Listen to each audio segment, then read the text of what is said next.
मेरा नाम काकू राम जी। ये देखो मेरा घर अब टूट गया है। अभी और भी ऊपर से स्लाइड आने वाला है, तो कभी भी मतलब पूरा ख़त्म हो सकता है। यही मेरे 2 कमरे थे, सारी उम्र है मतलब मेहनत करके यही बनाया था, यही ख़त्म हो गया। अब क्या करें, ऐसा है जी।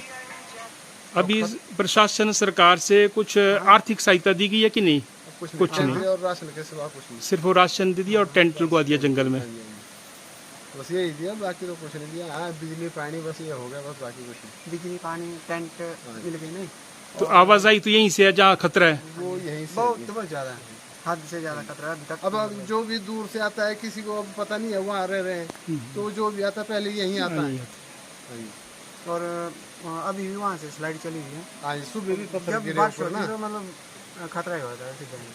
तो ऊपर भी इतनी जगह है कि मतलब जितनी ये स्लाइड हो चुकी है, इससे डबल अभी ऊपर और आने वाली है। इससे ज़्यादा अगर वो एकदम से आती है नहीं, तब तो एकदम से सीधे घर ऐसा ही। है। और 2 तो गौशाले खत्म हो गई वहाँ पीछे। हाँ, कहा कि भाई जो अगर सरकार दे देती है कहीं सेफ जगह, तो हम वहाँ मकान बना ले, क्योंकि यहाँ तो अब खतरा हो गया है, ये कभी भी आ सकता है ये तो दोबारा। कभी सर्दी में भी आ सकता है, गर्मी में आ सकता है। ऐसा नहीं कि कोट रोपी की तरह 10 साल के बाद फिर भी आ सकता है। हाँ जी। ये आप देख सकते हैं किस हालात में जो है ये घर है। और ये तो अभी सिर्फ मलबा है, ये पूरी दीवार जो है पिछली ढह गई है। और ये काकू राम जी का घर है, साथ ही नीचे नंदलाल जी का घर है, उसमें भी ये हालत है। सुनका राम जी का घर है, वही वहाँ की भी हालत है। और बहुत सारे जो घर यहाँ पर खरौन में हैं, उन सबको कुछ सब नुकसान पहुँचा है। तो ये समझते हैं कि मैं जो है प्रशासन सरकार के समक्ष उठाऊंगा, और इसलिए आज हम ये लोग यहाँ पर आए हैं। अभी हम बाकी लोगों से मिलेंगे और सारे घरों का हाल जानेंगे। पूरा मलबा है घर के अंदर, और ये दीवार है, छोटे छोटे घर हैं, छोटे छोटे कमरे हैं। और अपनी जिंदगी भर की जमा पूंजी जो है लोगों ने इनके निर्माण के लिए लगाई है, लेकिन ये अब जो है ये घर रहने लायक नहीं रह गए, और ये खतरा यहाँ पर हमेशा रहेगा। मैंने पहले भी सचेत किया है कि कोट रोपी से भी ज्यादा मलबा यहाँ पर आ सकता है, और उसकी संभावना पूरी पूरी बनी हुई है।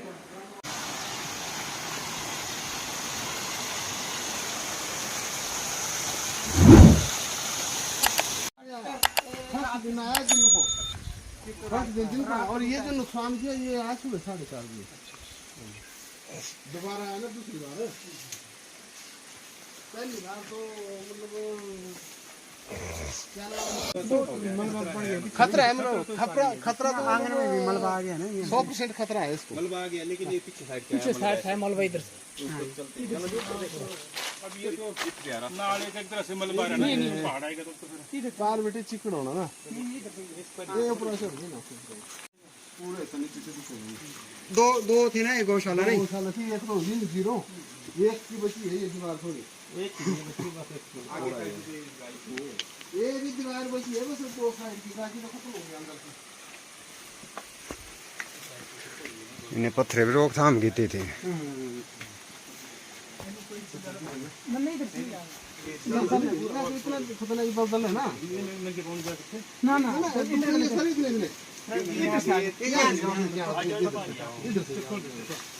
नहीं बुट साथ जाऊँ ना, तो इधर से जाना ऊपर जहाँ इन्होंने रखे पाऊंगा वहाँ रखो।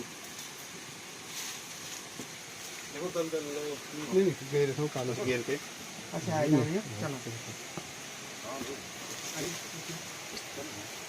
मदनू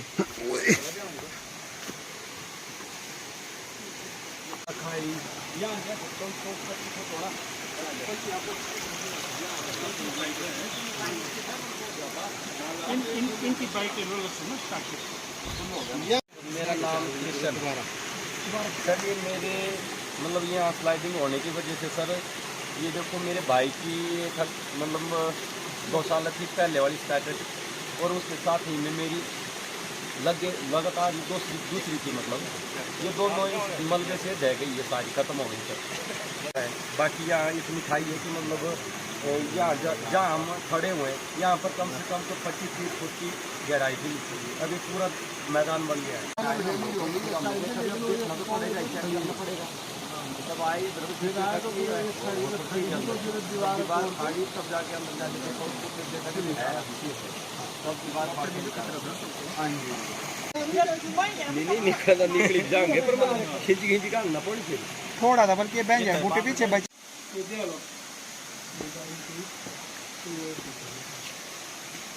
ये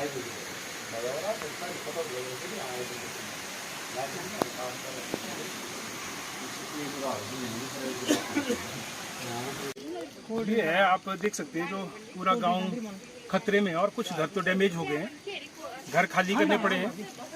और घर खाली करने के बाद जो लोगों ने अपना सामान शिफ्ट किया वो इन टेंटों में, आप ये सारे टेंट इधर उधर देख सकते हैं नीचे से ऊपर तक। और ये ऊपर भी कुछ टेंट हैं बिल्कुल पहाड़ी में। जितना घर का सामान है वो यहाँ शिफ्ट किया है। और जो दुखद पहलू वो ये है कि प्रशासन और सरकार के आने के बावजूद यहाँ पर जो है लोग रातों को सो रहे हैं। यहाँ पर सांप होते हैं, जहरीले सांप होते हैं, और ऐसे में बच्चे परिवार से जो है यहाँ पे सोना पड़ रहा है। तो ये बहुत ही पेचीदा स्थिति है। मैंने पहले भी सरकार को कहा है कि यहाँ नहीं बल्कि इनको जो है पक्की रिहाइश कहीं पर दी जाए, चाहे सरकार जो है हायर करे, उसके आधार पर इनको कहीं ठहरने का जो है प्रबंध करे। हाँ, ये छोटे छोटे बच्चे हैं जिनको इन्हीं टेंट में जो है सुलाना पड़ रहा है, नीचे सोना पड़ रहा है, नीचे दलदल है, उसके ऊपर चटाई बिछाई जाती है और उसके ऊपर जो है सोना पड़ रहा है। तो ये बहुत ही एक तरह का अमानवीय है ये, और इसलिए शासन और सरकार को देखना चाहिए। और मैं इस बारे में अभी जो इमीडिएटली मैं SDM से भी और तहसीलदार से भी बात करूँगा। और हमने पहले कहा कि मैं मुख्यमंत्री और उनको भी आज ही जो है मैं इस बारे में पत्र भी लिखूँगा।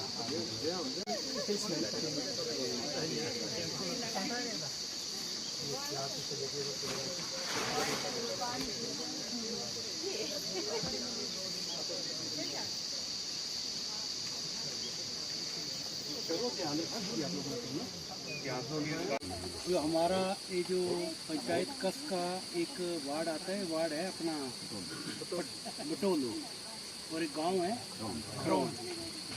खरौन गांव में इधर आए हैं। यहाँ पर ये हमारे जोनर कंचोसी का जो पंचायत कस है, इसका ये जो वार्ड है, यहाँ पर एक 2-3 दिन पहले जो जमीन धसी है जो हिसाब से, तो उसको देखने के लिए आज हमें भी मौका मिला यहाँ आना पड़ा। जब हमने इनकी सिचुएशन देखी काम वाली,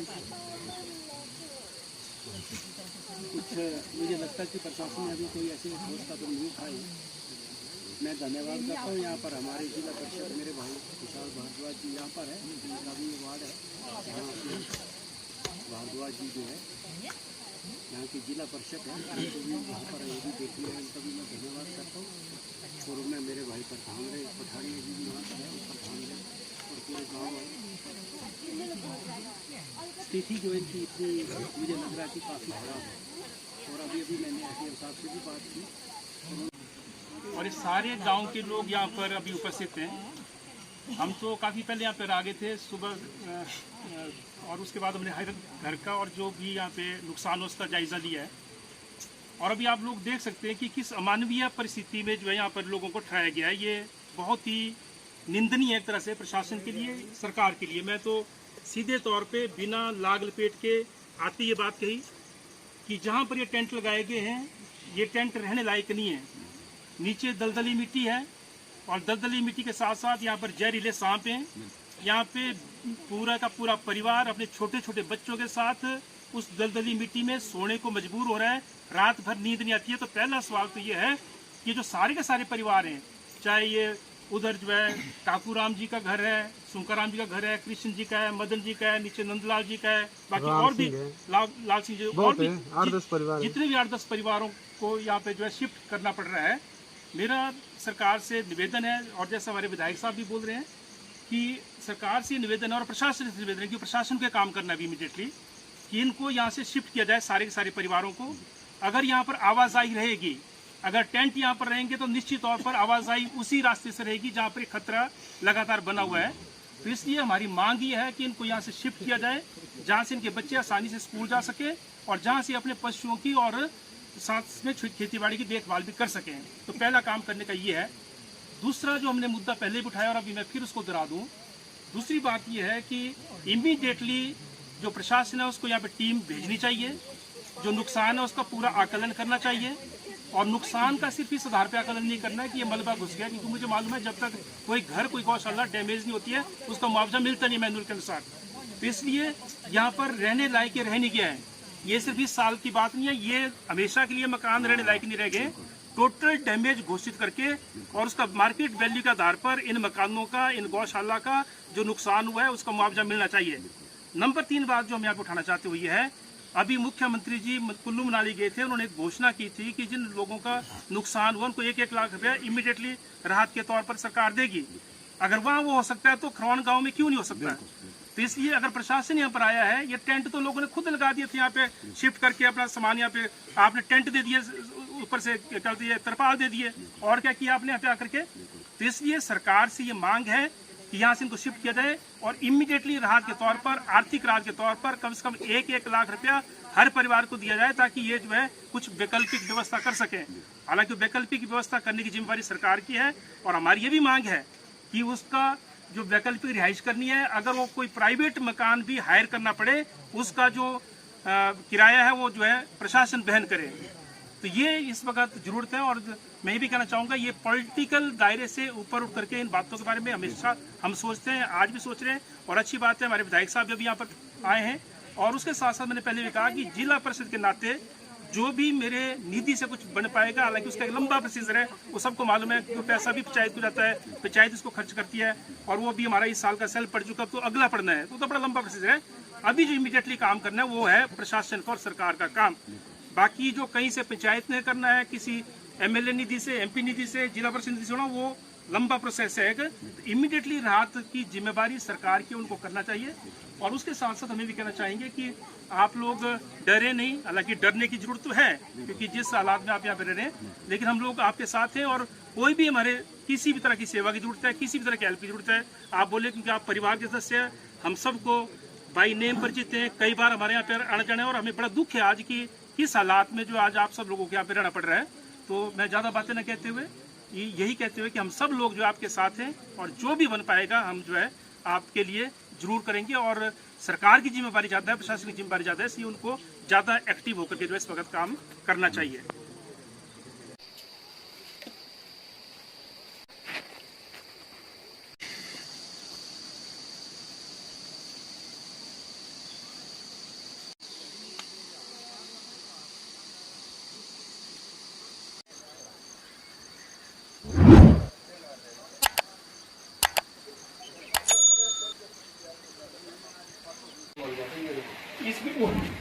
देखना सर, आगे आगे मत, आगे नहीं जाना सर। इसमें कितने पशु हैं अंदर? नहीं सर, ये घर है, मकान ही है, मतलब ये गौशाला इस तरफ को है ना। हाँ जी सर, से यहाँ बस बाकी नहीं फॉर्मेलिटी है ना जी, इससे ज़्यादा कुछ नहीं है। और कोई एहसान नहीं कर रहे हम, कोई भी यहाँ पे आ रहे हैं तो बड़ा बड़ी एहसान कर लिए, ये सबकी जिम्मेवारी है, सब बताना चाहिए। पर एक चीज़ है जो मैं बोलना चाहता हूँ कि अगर ये व्यवस्था मान लो 1-2 दिन के अंदर नहीं होती है प्रशासन के द्वारा, तो बाकी तो फॉर्मेलिटी है जो हम सब आए और चले गए यहाँ से, या हम सभी जो है बड़े भाई वो अपनापन दिखा देंगे जी हम आपके साथ हैं, लेकिन उसके बाद यही स्थिति रही और ऐसे ही सोना पड़ा हमारे को, तब तो उसका कोई फायदा नहीं है ना हमारे आने का कोई फायदा, ना किसी और का फायदा। तो ज़्यादा से ज़्यादा 2 दिन वेट करो। अगर ये व्यवस्था नहीं करते हैं प्रशासन, तो तब हमें STM ऑफिस चलना पड़ेगा सबको। ठीक है सर, जाएंगे, बिल्कुल जाएंगे। ठीक है ना जी। हम ये सोचे कि हम यहाँ पर बैठ करके जोड़े हाथ करके सबको नमस्ते करके, मैं आया कोई दूसरा आया, हो गया काम, तो ऐसे काम होता नहीं इस व्यवस्था के अंदर। इसलिए ये प्रशासन की, सरकार की जिम्मेदारी है, और ये हम जैसे सब लोगों की जिम्मेदारी है कि अगर ऐसे अमानवीय हालात में पशुओं की तरह रहना पड़ रहा है हमारे बच्चों को, हमारे परिवार के लोगों को, तो वो सही स्थिति नहीं है। तो इसलिए 2 दिन के अंदर ज़्यादा से ज़्यादा हम समय देंगे, नहीं तो फिर जो है 2 दिन के बाद हम सभी लोग चलें, मैं भी चलूँगा साथ। अगर वहाँ पे बैठना पड़ेगा उनके दफ्तर के अंदर धरना लगा के, वो भी बैठेंगे, बिल्कुल। चाहे यहाँ पे रखवाली के लिए 1-2 लोग रह सकते हैं, लेकिन बाकी चाहे वो महिला है पुरुष है, हम सबको चलना पड़ेगा, तभी कुछ सुनवाई होनी है। और दूसरा ये है कि ये बातें नहीं है कि आज ही मेरी सरकार नहीं, आज की आज किसी सरकार नहीं है, वो सवाल नहीं है। सरकार कभी एक है, कभी दूसरी, कभी तीसरी है, और ये हर एक के लिए बहाना होता है कि अब मेरी सरकार है, मैं कुछ नहीं कर सकता, है ना। जबकि सवाल ये कि सरकार तो आती जाती रहती है, सरकार हमेशा रहती है, पार्टियां हैं, कभी किसी पार्टी का रही है, कभी किसी पार्टी का रही है। तो जब सरकार है, आज कोई भी सरकार है, तो ये हमें उस सरकार से लड़ना है। और तब मैं बोल रहा हूँ कि अगर मैनुअल के अनुसार चलेंगे, तो तब हम जितना मर्जी यहाँ पे आंसू बहा जाए आकर के, उससे कुछ नहीं मिलने वाला है, कुछ नहीं मिलेगा। ठीक है ना जी। ये जो आपके घर हैं, ये जो ऊपर घर मैंने देख लिया, यहाँ कोई जो मर्जी बोल दीजिए हम आपको ये दिला देंगे, वो दिला देंगे, किसी ने कुछ नहीं दिलाना, चाहे वो आए मुख्यमंत्री, चाहे कोई आए, और क्योंकि मैनुअल के अनुसार जो है सब कुछ नहीं मिलेगा। मैं बोलता हूँ कानूनी बात, सही बात है, ठीक वो सामने कई बार कड़वी लगती है लोगों को, लेकिन वो सच्चाई होती है, सच्चाई की शिकायत होती है। उसके अनुसार चले। जो आपका राहत मैनुअल है तो तब कुछ नहीं मिलेगा इस मकान का। ये जो नीचे एक दीवार ढही है उसका कुछ मिल सकता है ना, बाकी कुछ नहीं मिलेगा। तो हम ये बोल रहे हैं ये घर रहने लायक नहीं है, सेफ नहीं है, इसलिए जो है इन मकानों को अनसेफ डिक्लेयर करके जितना इसका खर्चा है मार्केट वैल्यू के अनुसार इसकी कॉस्ट निकाली जाए, उतना मुआवजा हमारे को मिलना चाहिए। ठीक। अगर तो होता है ना कि हाँ जी यहाँ पे आज कुछ नुकसान हो गया हमारे घर को और कल से हम घर में रहना शुरू कर दिए, तब तो अलग बात है। जब ये मकान रहने लायक नहीं रहेंगे तो अनसेफ हो गए, जब अनसेफ हो गए तो वो मांग हमारे को सरकार से उठानी है, उसके लिए लिखत पढ़त आज से शुरू करनी है। क्योंकि अगर नॉलेज नहीं आपको तो आप यहाँ आकर के खाना पूर्ति करके चले जाओ, पर ये हमारे को करना पड़ेगा, कागज पता चिट्ठियां बना करके कि ये हालात है, हम यहाँ पे रह नहीं सकते क्योंकि ये खतरा इस साल का नहीं है, अगले साल और ज्यादा बढ़ जाएगा। बिल्कुल हाँ, जिसमें मेरा परिवार, मेरे बच्चे, मेरे माँ बाप, मेरे दादा दादी, मेरे पोता पोती या पति पत्नी, हम कोई नहीं रह सकते हैं। और वहाँ पे अगर हम गलती से सो भी जाएंगे तो पूरी रात जो हमारे दिमाग में टेंशन रहेगी, उस घर में रहेगी कैसे हम ना। तो एक तो हमारी मांग ही है जिसको हमने प्रशासन से उठाना है। मैं पूरी डिटेल मांग पत्र तैयार कर दूंगा आपका, पर आप सब न्याय है उसमें सबके हस्ताक्षर रहेंगे, वो है जो हम सरकार को देंगे, ठीक है ना जी। और अगर यहाँ पे आकर के मैं बोल दीजिए मैं 10,000 दूंगा, 20,000 दूंगा, उससे किसी का परिवार नहीं चलना है, वो ठीक है। इस वक्त जितने भी हो सकता है वो अच्छी बात है, कोई भी दे रहा है तो उससे नहीं चलना है। वो चलेगा तब जब सरकार कुछ करेगी, और सरकार तब करेगी जब हम सब लोग जो मिलकर के दबाव बनाएंगे। और तीसरा जो मुद्दा मैंने उठाया है, पार भी में वही बात की जाती ही कि अभी सरकार ने कुछ घोषणा की थी कुल्लू मनाली में, क्योंकि वहाँ पर भाई फ्लड आया, बहुत सारे लोग बह गए। मैं भी वहाँ गया था, एक डेड बॉडी हम भी वहाँ से निकाल के लाए, ग्रुप बल के थे।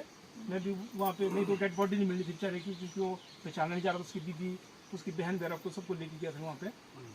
तो मैं ये बोलना चाहता हूँ कि तीसरी मांग हमारी है कि जैसा कुल्लू मनाली में उन्होंने डिक्लेयर किया कि जिसका ज़्यादा नुकसान हुआ उसको हम 1-1 लाख रुपए की जो है फौरी राहत देंगे, आर्थिक सहायता। तो यहाँ पर सवाल ही नहीं कि कितने नुकसान, सवाल ये कि यहाँ पे टोटली नुकसान है क्योंकि घर रहने लायक नहीं है ना। जैसा फ्लड में कोई किसका मकान चला गया वैसा समझ लो उस मकान को, है ना। या कल को लकड़ी इसकी कोई निकाल सकता है, मान लो अगर रहने लायक नहीं, और क्या है, किस काम का फिर हम रहेंगे, हमारा पशु हम नहीं रह सकते। तो हम ये भी मांग करेंगे कि फौरी राहत के तौर पर भी हमारे को आर्थिक सहायता दी जाए जो सरकार को देनी चाहिए। ठीक है। तो इसके लिए और उसका सबसे बड़ा यह है कि हमारी रिहाइश का प्रबंध, इसमें 2 दिन हम वेट करेंगे, खासकर रिहाइश का। बाकी तो उन्होंने 2 दिन में कुछ नहीं करना तो मुझे पता है ना, पर रिहाइश का भी 2 दिन वेट करेंगे। नहीं तो फिर 2 दिन के बाद जो है डेट तय कर लो आप लोग, ठीक है। अगर आप सहमत हैं, सही बात, और आपको लगता है कि ऐसा करना चाहिए हमारे को, तब हम सब चलेंगे चीफ ऑफिसर वहाँ से,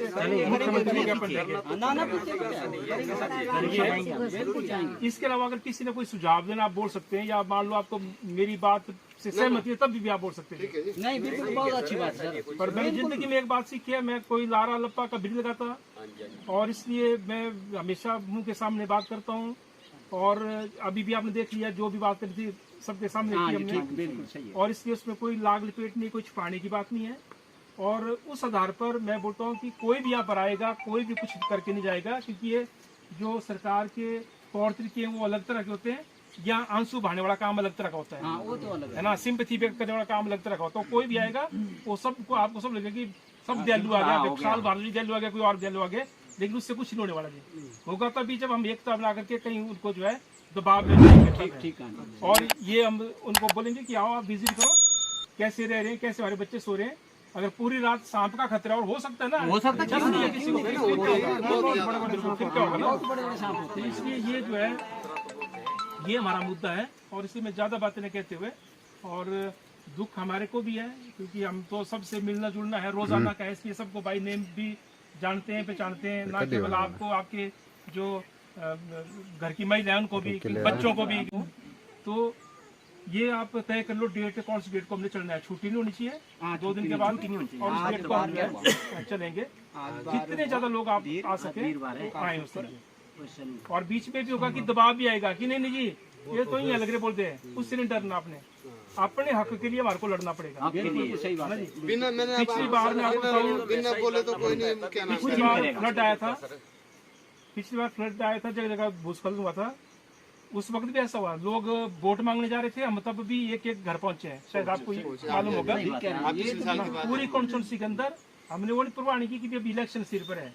हमने कहा जिस आदमी की तकलीफ है वहां पर जाकर के और प्रशासन को पूछाया वहां पे कि आप आओ, आप देखो क्या क्या राहत हो सकती है।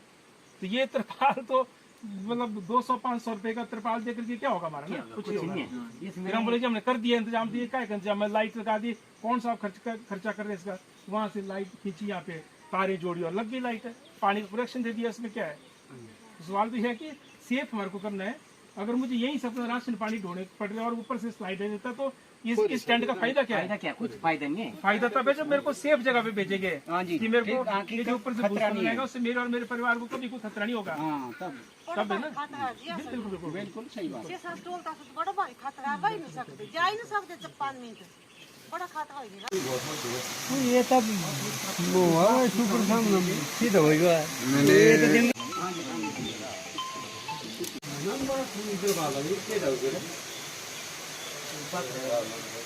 बच गया बंदा था, वो दौड़ा क्योंकि मैं गया नहीं और वो पैसे उड़ा के ले गए। और वो वापिस वो जो सर बोल रहे हैं अभी फसलें और वो चीज़ें अभी बाद की बात है। ये अपनी ज़िंदगी बचाओ, अपने उसकी बचाओ फसलें, और ये ठीक है, एक साथ सब नुकसान हो गया तो ठीक है जी, ठीक है। अभी नहीं होगा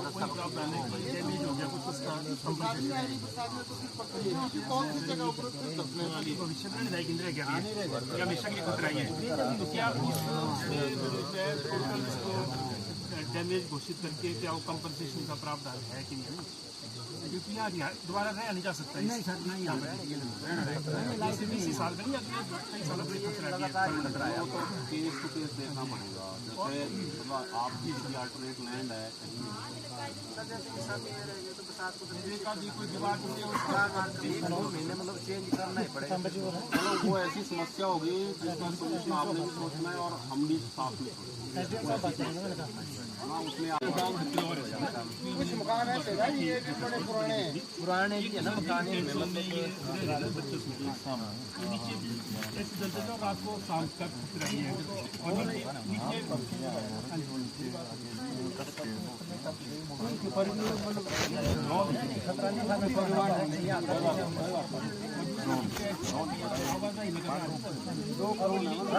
क्या होता है? जैसे एक तो ये भी ऑप्शन है, कोई हमें मान लो ऐसा कोई किसी की बिल्डिंग बनी हुई है, मान लो बिल्डिंग बनी है, खाली है वो, और आपका वो बन जाता है उसमें, तो उसमें सरकार की तरफ से कुछ किराया ऐसा किसी को दे सकते हैं। नंबर 1। नंबर 2, कोई भी सरकारी बिल्डिंग होगी और जरूरी नहीं आप लोग इकट्ठे ही रुके, ऐसा भी होता है कुछ एक स्कूल में रुक गए, कुछ कोई महिला मंडल का भवन है वहाँ रुक गए, कुछ ऐसे करके। तो ये दूसरा ऑप्शन है। तीसरा ऑप्शन है अगर कहीं आपको जगह नहीं मिल रही है, जोगिंदर नगर आ जाना, वहाँ ठहरा देंगे आपको। बच्चे भी सर स्कूल के ना इधर या कहीं टेंट ऐसे कहीं ओपन जगह पे ग्राउंड पे टेंट लगाने हैं तो वो भी करके देंगे।